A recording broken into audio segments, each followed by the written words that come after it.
Hello everyone, आज हमारी second stage है मेटाफेज। ठीक है, हम माइटोसिस पढ़ रहे हैं, उसमें भी हम अभी कैरियोकाइनेसिस पढ़ रहे हैं। हमने इससे पहले लेक्चर में हमने प्रोफेज देखी थी और आज हम देखेंगे मेटाफेज में क्या क्या होता है। तो मेटाफेज अगेन ये एक ग्रीक वर्ड से लिया गया है, मेटा, जिसका मतलब होता है आफ्टर या सेकंड, और फेजेस जिसका मतलब होता है स्टेज। ठीक है, तो इसमें क्या क्या इवेंट होते हैं? इसमें सबसे पहले there is disintegration of nuclear envelope. ये स्टार्ट हो गया था प्रोफेज में, न्यूक्लियर एनवेलप का ब्रेकडाउन। अब there is complete disintegration of nuclear envelope. इसलिए देखिए यहाँ पर हमने कोई न्यूक्लियर एनवेलप नहीं बनाया है। अब जब न्यूक्लियर एनवेलप डिसइंटीग्रेट होता है, पूरा का पूरा टूट जाता है, तो इसकी वजह से क्या होता है कि जो पूरा का पूरा जो न्यूक्लियोप्लाज्म है उसमें there are fibre body. Okay, तो ये there is formation of fibre body all over the nucleoplasm. तो न्यूक्लियर एनवेलप का डिसइंटीग्रेशन हुआ और ये जो फाइबर बॉडी हैं वो ऑल ओवर द न्यूक्लियोप्लाज्म बन जाती हैं। ठीक है,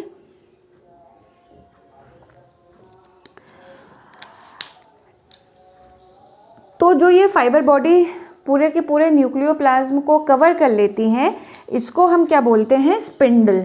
क्या बोलते हैं? स्पिंडल, या स्पिंडल बोलते हैं, या आप इसको स्पिंडल एपरेटस बोल सकते हैं,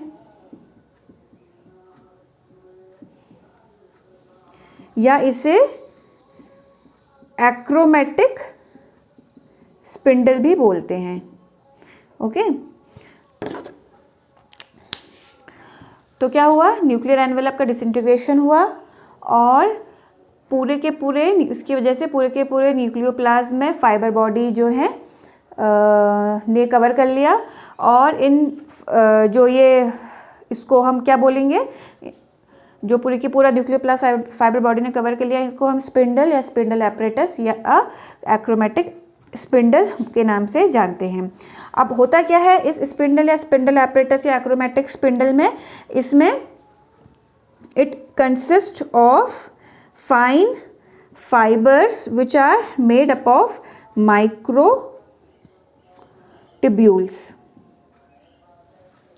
ठीक है, तो ये जो स्पिंडल होता है ये फाइन फाइबर्स का बना होता है, जिसे कि माइक्रो ट्यूब्यूल्स बनाते हैं। ओके, देन उसके बाद क्या होता है कि ये जो स्पिंडल फाइबर्स हैं ये they start to converge towards two ends. ठीक है, अब ये जो स्पिंडल हैं जो कि फाइन फाइबर्स के बने हैं, और इन फाइन फाइबर्स को हम क्या कहते हैं? माइक्रोट्यूब्यूल्स। यानी जो स्पिंडल है एक तरीके से माइक्रोट्यूब्यूल्स का बना हुआ है। अब ये जो स्पिंडल फाइबर्स हैं ये दे कन्वर्ज टुवर्ड्स टू एंड्स, ये दो एंड की तरफ कन्वर्ज होना स्टार्ट कर देते हैं, और इन एंड को हम क्या नाम से जानते हैं? पोल्स। ठीक है, अब एनिमल सेल की अगर बात करें तो जो एस्टर्स हैं, एस्टर क्या है? एस्ट्रल रे प्लस पेयर ऑफ सेंट्रियोल। तो एनिमल सेल में ये एस्टर्स ही जो हैं पोल की तरह एक्ट करते हैं। अब एनिमल सेल में क्या होता है, क्योंकि हर एक पोल पर एक एक एस्टर रहता है, एक इस पोल पे एस्टर है, एक इस पोल पे एस्टर है, इसीलिए एनिमल सेल्स क्या होते हैं? एम्फी एस्ट्रल होते हैं। एम्फी एक ग्रीक वर्ड है जिसका मतलब होता है बोथ। और एस्टर, ASTER, इसका मतलब होता है, एस्टर का मतलब होता है स्टार, स्टार के जैसा होता है ना। तो एनिमल सेल क्या होता है, एम्फीएस्ट्रल होता है, क्योंकि उसके दोनों ही पोल पे एक एक एस्टर प्रेजेंट होता है। जबकि जो प्लांट्स होते हैं उसमें सेंट्रियोल नहीं होते हैं। आपने एनिमल सेल और प्लांट सेल में डिफरेंस पढ़ा होगा, तो ये उसमें से एक डिफरेंस है कि प्लांट सेल में सेंट्रियोल नहीं होते हैं। तो जब प्लांट सेल में सेंट्रियोल ही नहीं होगा तो एस्टर नहीं बनेगा। इसीलिए जो प्लांट सेल है उसका जो स्पिंडल होता है उसे हम एनेस्ट्रल बोलते हैं। Again it is derived from a Greek word, an means not, aster is star, यानी स्टार प्रेजेंट नहीं है। Okay, amphi means both, astral means star, दोनों जगह स्टार है। एन मीन्स नहीं, astral means star, plant cell में कहीं भी स्टार नहीं है। तो ये जो स्पिंडल एपरेटस बनता है इसका मैक्सिमम जो डायमीटर है वो बीच में होता है। अगर आप ये देखिए तो मैक्सिमम इसका जो डायमीटर है वो बीच में है। यहाँ मैंने इसको डिटेल में बना रखा है, बीच में है मैक्सिमम डायमीटर। और इस रीजन को हम बोलते हैं इक्वेटर। जैसे कि अर्थ का इक्वेटर क्या होता है, इक्वेटर एक आपको पता है लैटिट्यूड है। और कैसा लैटिट्यूड है, जो मैक्सिमम लैटिट्यूड अर्थ का होता है उसे इक्वेटर बोलते हैं। तो यहाँ पर भी ये जो स्पिंडल एपरेटस बना उसका मैक्सिमम डायमीटर मिडिल में होता है और उसे हम इक्वेटर के नाम से जानते हैं। अब देखते हैं केमिकली ये स्पिंडल एपरेटस है वो क्या क्या चीज़ों का बना होता है। केमिकली अगर हम देखें कि या हम देखें कि वो किस किस चीज़ का बना है, तो इसमें 95 to 97% तो ट्यूबुलर प्रोटीन होता है। 95 to 90% ये ट्यूबुलर प्रोटीन का बना होता है। 3.5 to 5% इसमें RNA होता है। ठीक है, और जो बचा, जो ट्रेस अमाउंट में बचा उसमें लिपिड हो सकता है या कोई दूसरा और जो सब्सटेंसेस है वो हो सकते हैं। तो मैक्सिमम ये ट्यूबुलर प्रोटीन का बना होता है स्पिंडल एपरेटस। ओके, अब ये जो स्पिंडल फाइबर्स हैं इनको भी हम अलग अलग टाइप के होते हैं इसमें। तो एक होते हैं कंटिन्यूअस फाइबर्स, इनको हम इंटरपोलर फाइबर्स भी कहते हैं। ठीक है, तो ये स्पिंडल फाइबर्स एक पोल से स्टार्ट होते हैं और दूसरे पोल में एंड होते हैं। यहाँ से यहाँ, यहाँ से यहाँ, यानी पूरी लेंथ ये कवर करेंगे, यानी एक पोल से दूसरे पोल। इसलिए इनका नाम क्या है, कंटिन्यूअस या इंटरपोलर, दो पोल के बीच में। अब दूसरे होते हैं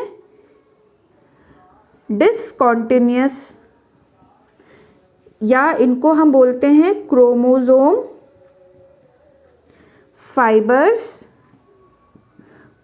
फाइबर्स या ट्रैक्टाइल फाइब्रिल्स।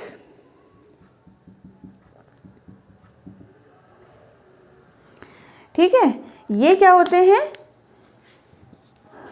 इनको क्रोमोसोम फाइबर्स क्यों बोलते हैं, क्योंकि ये सीधे सीधे अपने अपने क्रोमोसोम से ये जुड़े होते हैं। ट्रैक्टाइल क्यों बोलते हैं, अभी आप देखेंगे कि जब इनका ट्रैक्शन होता है तो उस वजह से क्रोमोसोम अलग अलग पोल्स की तरफ खिंचने लगेंगे, इसीलिए इनका नाम ट्रैक्टाइल फाइबर या क्रोमोसोम फाइबर या डिसकंटिन्यूअस फाइबर है। तो ये ऐसे स्पिंडल फाइबर्स होते हैं जो कि एक पोल से तो रेडिएट होते हैं लेकिन दूसरे पोल पर ये नहीं पहुंच पाते हैं, इसीलिए नहीं पहुंच पा रहे हैं, इसीलिए क्या है, डिसकंटिन्यूअस हैं। तो ये होते क्या हैं, बेसिकली जो क्रोमोसोम हमने देखा था उसमें क्या है, अभी इस डायग्राम को अभी आप नहीं देखेंगे, ठीक है, क्योंकि ये मैंने एनाफेज का डायग्राम बना रखा है। ठीक है, अभी क्या है कि क्रोमोसोम, ये जो मैंने अलग अलग सिस्टर क्रोमेटिड दिखा दिए, या तो अगर आप इस डायग्राम को समझ रहे हैं तो इसमें आपको बस थोड़ा सा अपने माइंड में ये रखना है कि ये जुड़े हुए हैं। ठीक है, ये एक सिस्टर क्रोमेटिड, ये सिस्टर क्रोमेटिड, यानी ये दोनों क्रोमोसोम जो हैं जुड़े हुए हैं, यहाँ पर बीच में प्रेजेंट है ऐसे, करेक्ट। तो ये जो डिसकंटिन्यूस फाइबर हैं, क्रोमोसोम फाइबर हैं, ये जो सेंट्रोमियर होता है, स्पेसिफिकली जो काइनेटोकोर होता है, आप कह सकते हैं, जो सेंट्रोमियर होता है उसके बाहर से डिस्क लाइक स्ट्रक्चर होता है जो प्रोटीन का बना होता है, जिसे काइनेटोकोर बोलते हैं, उसमें जाके ये स्पिंडल फाइबर अटैच होते हैं, ये वाले। ठीक है, तो ये काइनेटोकोर से जुड़े होते हैं और हर एक जो क्रोमोसोम है वो दोनों ही स्पिंडल पोल से जुड़ा होगा बाय डिस्टिंक्ट क्रोमोसोम फाइबर। यानी यही डायग्राम है, बस इसमें क्या है कि अभी क्या है, ये मैंने अलग अलग बनाए हैं, है ना, सिस्टर क्रोमेट ये अलग अलग मैंने कर दिए हैं। आपको बस ध्यान रखना है, इसको थोड़ा सा आपको इमेजिन करना पड़ेगा एक्चुअली। ये है और इसी के साथ क्या है, ये दूसरा वाला भी जुड़ा हुआ है ना, जैसे मैंने यहाँ पर जोड़ रखे। तो जो एक डिसकंटिन्यूस फाइबर आएगा वो, तो ये एक क्रोमोसोम है और ये जो है दोनों ही स्पिंडल पोल से अटैच होगा। कैसे, यहाँ से जो डिसकंटिन्यूस फाइबर आएगा वो एक को पकड़ेगा और जो यहाँ से आएगा वो दूसरे को पकड़ेगा। यानी हर एक क्रोमोसोम दोनों स्पिंडल फाइबर से या दोनों स्पिंडल पोल से अटैच रहेगा बाय डिस्टिंक्ट क्रोमोसोम फाइबर। लेकिन जो क्रोमोसोम फाइबर होगा, इस वाले सिस्टर क्रोमेटिड का ये है और इस वाले सिस्टर क्रोमेटिड का ये है। यही चीज़ समझाने की कोशिश की जा रही है। अब जो ये क्रोमोसोम फाइबर हैं, ठीक है, डिसकंटिन्यूस वाले, अच्छा, इनके बीच में एक इंटरजोनल फाइबर भी होते हैं जो इनको जोड़े हुए हैं। ठीक है, यह है इंटरजोनल फाइबर जो दोनों को जोड़े हुए हैं। तो continuous, discontinuous and interzonal fibre. Okay, अब क्या होता है कि ये जो क्रोमोसोम फाइबर हैं, एक ये है, एक ये है, ये टाइट होने लगते हैं। ठीक है, टाइट होने लगते हैं और अपने अपने क्रोमोसोम, जो क्रोमोसोम हमारा पेयर में है अभी, तो अपने अपने क्रोमोसोम को ये अब इक्वेटर की तरफ खींच के लाते हैं। ठीक है, इस प्रोसेस को बोलते हैं कॉन्ग्रेशन।